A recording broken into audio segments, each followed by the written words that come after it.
Assalamualaikum warahmatullahi wabarakatuh. Saya dari kumpulan 2 ingin membentangkan tajuk Sistem Pendidikan Sekolah Menengah di Korea Selatan. Sebelum memulakan pembentangan, saya ingin memperkenalkan diri terlebih dahulu. Nama saya Siti Nurul Husna binti Muhammad Yusof dan nombor matrik saya 4212013821.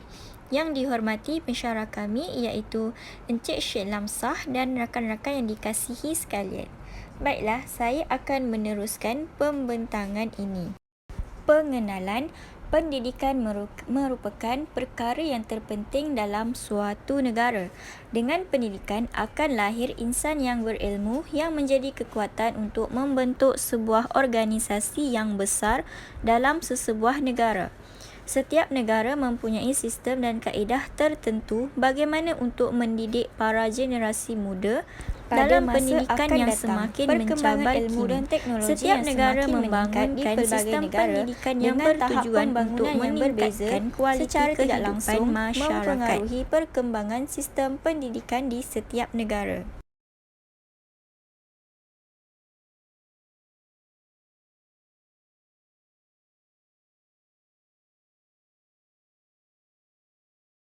Baiklah, slide yang seterusnya iaitu kerangka sistem pendidikan negara. Menurut laporan PISA iaitu Program for International Student Assessment, pendidikan Korea Selatan berada di kedudukan yang ketujuh dengan markah sebanyak 526 dalam matematik, 519 dalam mata pelajaran sains dan 5141 dalam bacaan. Sementara itu, menurut MBC Times yang menyatakan bahawa sistem pendidikan Korea Selatan berada dalam tingkat 5 teratas dalam kategori 20 sistem pendidikan terbaik di dunia.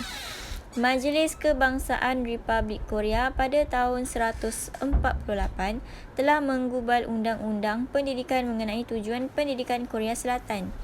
Tujuannya adalah untuk menanamkan rasa identiti kebangsaan dan menghormati kedaulatan negara. Oleh itu akan dapat dilihat bahawa sistem negara Korea Selatan amat menekankan pendidikan bagi setiap masyarakat rendah kerana ia akan mempengaruhi kehidupan pada masa akan datang, dan tahap universiti pendidikan tinggi. Kesemua tahap akan dihuraikan dalam pembentangan yang seterusnya.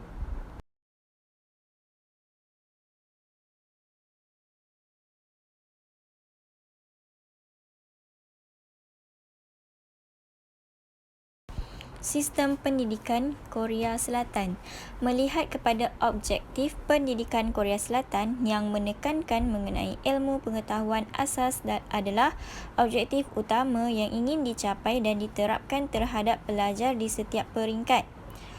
Terdapat beberapa objektif dalam sistem pendidikan Korea Selatan yang diutamakan, iaitu pengetahuan asas, menanam nilai-nilai terpuji, meningkatkan kemahiran dalam diri seorang pelajar dan memupuk rasa cinta terhadap negara.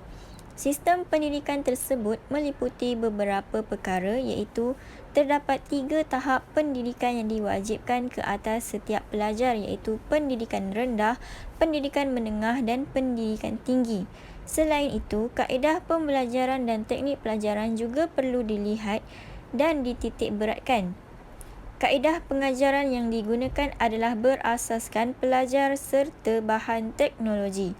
Hal ini akan menjadi panduan bagi para pendidik untuk melihat perkembangan pelajar dalam pembelajaran dan menghidupkan suasana kelas yang aktif serta seronok. Ia juga kreativiti para pendidik dalam mengajarkan sesuatu mata pelajaran supaya mudah difahami oleh pelajar. Di Korea Selatan, sistem kurikulum lebih tertumpu kepada mengajar lebih berdikari, kreativiti dan bergaul dengan alam sekitar, mengajar tentang kehidupan seharian dan perkembangan sains dan teknologi yang mampu membawa pelajar mengembangkan kreativiti terutamanya yang akan berguna untuk kehidupan mereka. Manakala sistem penilaian pelajar dan peperiksaan penilaian akademik di Korea Selatan adalah peperiksaan kolej skolastik, iaitu CSAT untuk masuk ke universiti. Untuk sekolah menengah dan sekolah rendah, tiada sebarang peperiksaan kerana mereka menggunakan sistem penilaian GPA. Yang berumur 6 hingga 11 tahun, pendidikan menengah berumur 12 hingga 17 tahun dan pendidikan tinggi 18 tahun ke atas. Bagi pendidikan rendah, ianya hanya dijalankan selama 6 tahun sahaja. Di peringkat ini, pelajar didedahkan dengan 9 mata pelajaran seperti pendidikan moral, bahasa Korea, matematik dan sebagainya. Berbeza dengan tahap 3 iaitu darjah 3 kerana ia mempunyai mata pelajaran tambahan iaitu bahasa Inggeris. Manakala pendidikan menengah pula selama 6 tahun juga yang terbahagi kepada 2 tahap iaitu sekolah menengah Junghakkyo dan sekolah tinggi Godunghakyo. Sekolah tinggi tersebut bersifat praktikal. Akhir sekali, pendidikan tinggi selama 4 tahun. Tujuan pendidikan tinggi adalah untuk meningkatkan pemahaman manusia dan juga persekitarannya, meningkatkan kualiti kehidupan, memberi sumbangan kepada masyarakat dan pemberian beasiswa atau bantuan keuangan kepada pelajar.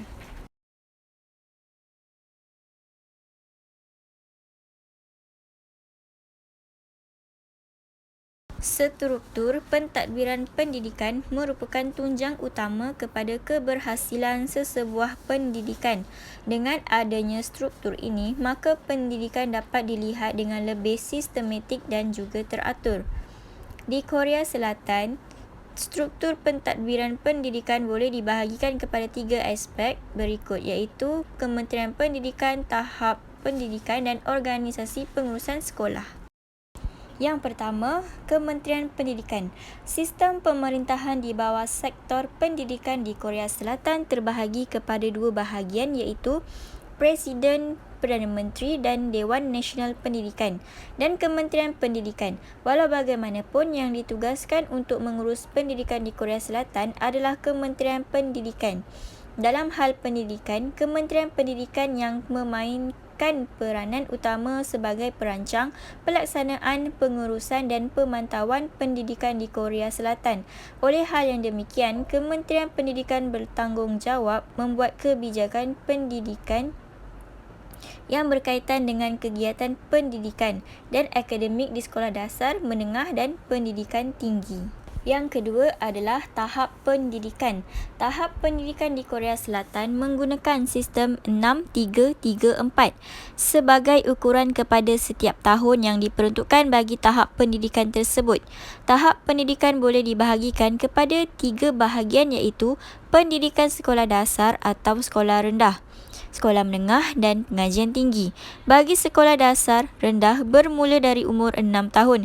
Kanak-kanak di Korea Selatan harus mengikuti sistem pendidikan yang telah ditentukan oleh kerajaan. Justeru setelah mereka memasuki usia 5 tahun, ibu bapa akan menerima surat pendaftaran iaitu Chui Hak Tong Su untuk memasuki sekolah rendah kerajaan. Mereka akan terus ke peringkat awal pendidikan di Korea Selatan iaitu sekolah rendah primary school, kemudian pendidikan di sekolah menengah secondary school. Pula terbahagi kepada 2 tahap iaitu sekolah menengah dan sekolah tinggi. Untuk sekolah menengah, ia bermula dengan pelajar yang berumur 12 tahun hingga 15 tahun. Manakala sekolah tinggi bermula dengan umur 16 tahun sehingga 18 tahun.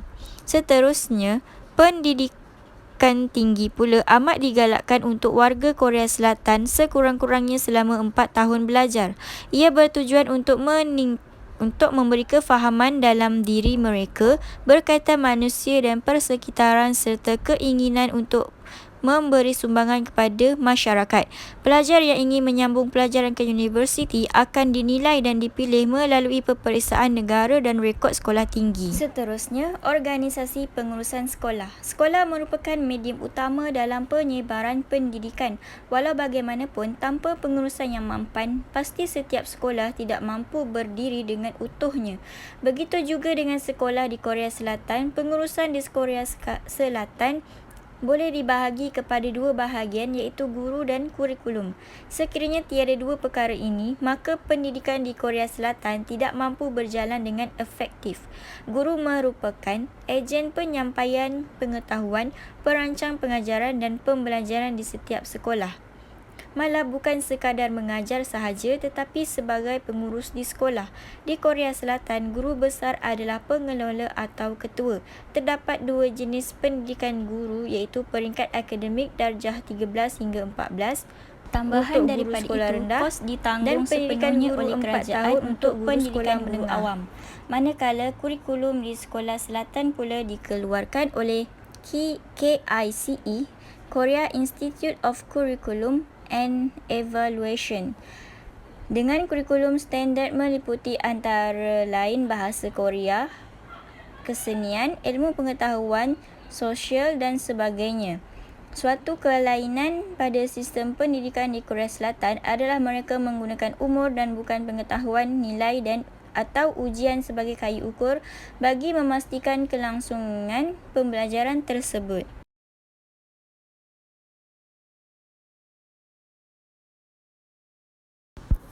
Kurikulum Sekolah Menengah Korea Selatan. Kurikulum sekolah menengah di Korea Selatan, mereka tiada sebarang peperiksaan untuk masuk ke sekolah menengah. Mereka hanya bergantung kepada GPA untuk masuk ke sekolah menengah yang lebih baik. Penghapusan sistem peperiksaan kemasukan atas faktor taraf hidup rakyat yang semakin meningkat di Korea Selatan. CSAT, penilaian untuk menentukan kemasukan pelajar ke peringkat universiti. CSAT adalah peperiksaan Scholastic Aptitude. Seterusnya, sekolah menengah grade 7 hingga 9 adalah percuma di kawasan yang kurang maju.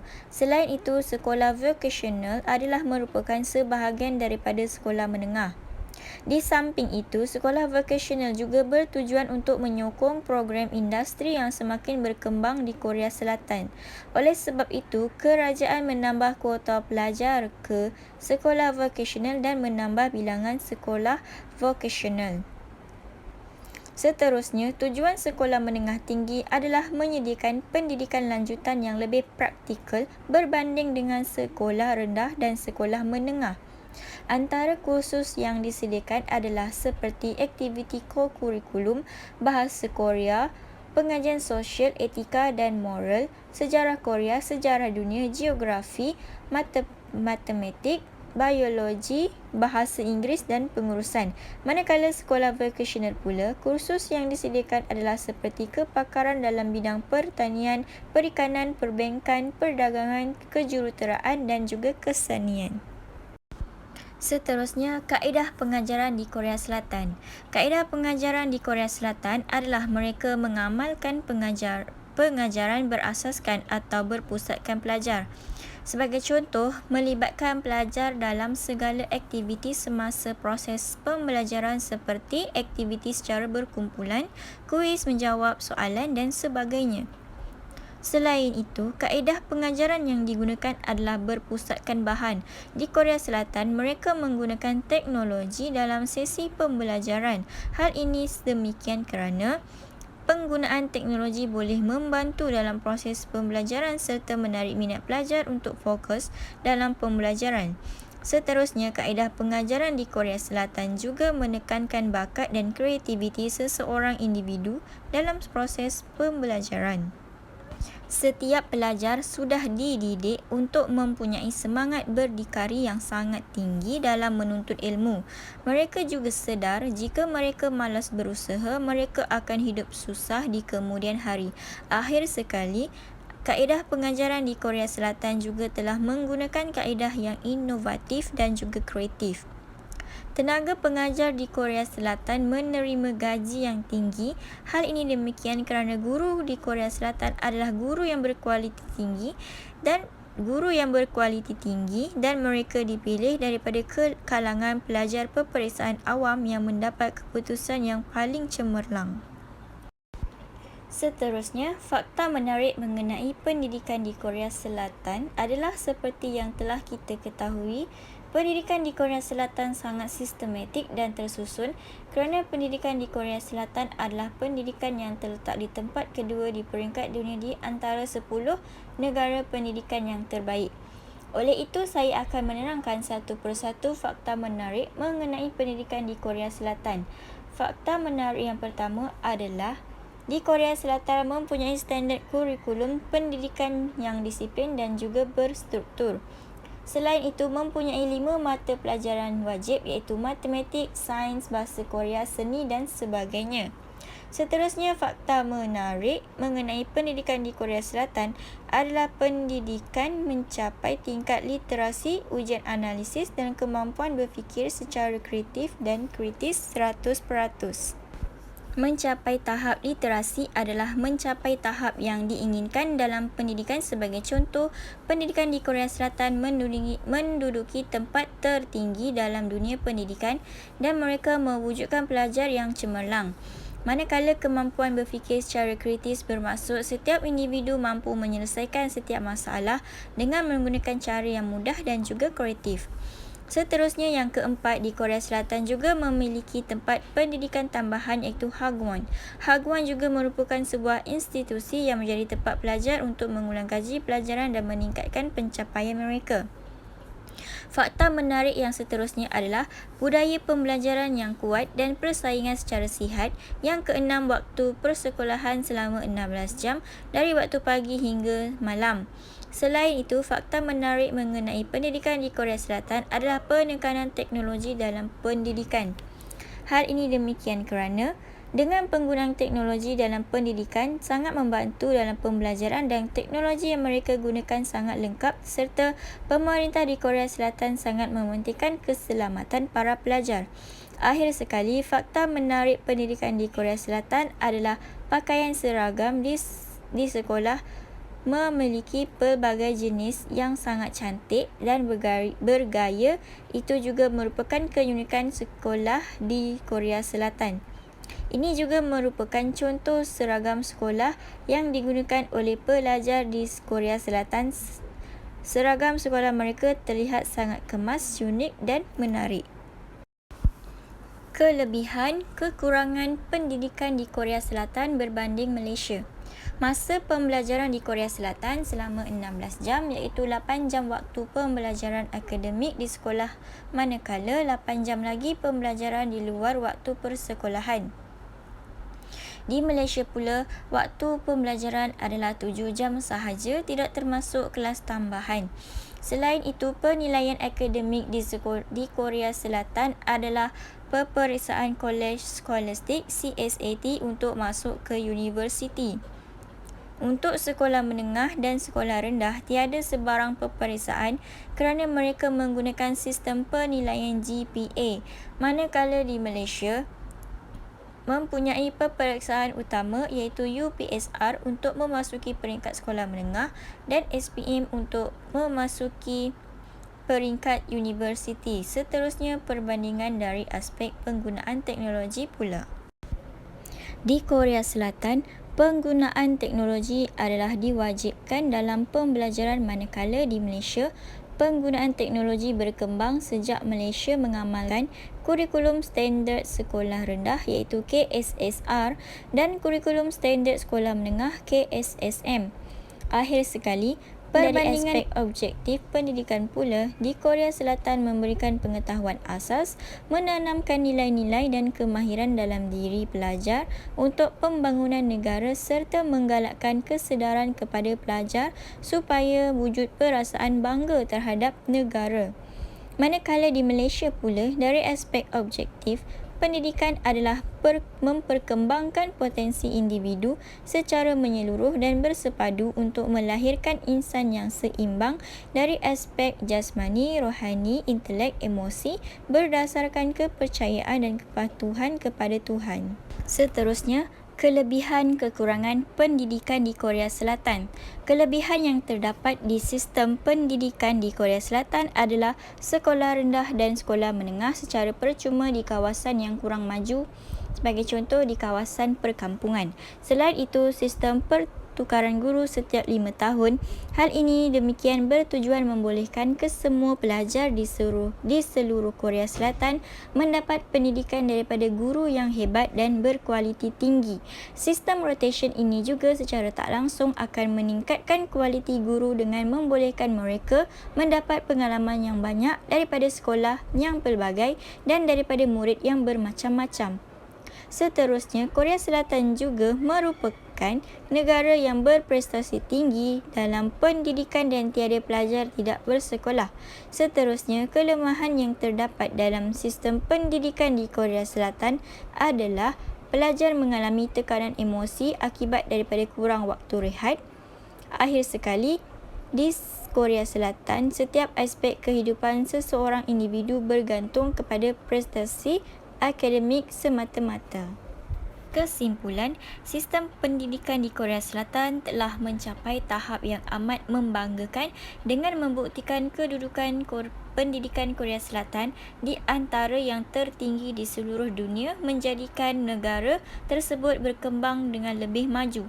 Pelbagai langkah dan usaha yang dijalankan oleh Kementerian Pelajaran serta Kerajaan Korea Selatan untuk menjadikan sistem pendidikan tersebut adalah yang terbaik untuk generasi yang akan datang. Sekian, terima kasih pembentangan daripada saya.